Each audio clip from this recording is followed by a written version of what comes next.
এখন আমরা জানবো এই এভিএনটা কিভাবে কাজ করে বা এর প্যাথোজেনেসিস কি? এটা আমাদের কিভাবে আমাদের লাইফটা হেল করে দেয়? মানে আমরা পঙ্গুত্ব বরণ করি কিভাবে? যেমন ১ম এ হচ্ছে যে কারণেই হোক স্টেরয়েড বা স্টেরয়েড জাতীয় ওষুধ বা অ্যালকোহল বা ট্রমা যে কারণেই হোক ওখানে রক্ত সাপ্লাই যখন বন্ধ হয় তখন কিন্তু এটা কোষগুলা মারা যাচ্ছে।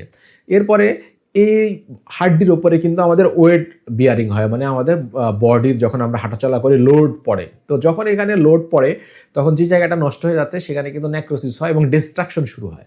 তো আস্তে আস্তে দিনের পর দিন এই ভর পড়তে পড়তে এখানে এমনি এই জায়গায় নেক্রোসিস বা কোষগুলো মরে গেছে, তাহলে ওখান থেকে ক্ষয় শুরু হয় এবং একেবারে লাস্ট স্টেজে গিয়ে আমরা দেখি যে আমাদের হাইট ছোট হয়ে গেছে এবং সুন্দর যে একটা শেপ হিপ জয়েন্টের বা হেডের যে গোলাকার শেপ এটা নষ্ট হয়ে যায় এবং পুরো ডিস্ট্রাকশন শুরু হয় এবং তখন পেশেন্ট হাঁটতে পারে না, প্রচুর ব্যথা হয় এবং খুঁড়িয়ে খুঁড়িয়ে হাঁটে। তো এইভাবে আলটিমেটলি এই যে অ্যাভাস্কুলার নেক্রোসিস রোগটা আমাদের পঙ্গুত্ব বরণের কারণ হয়।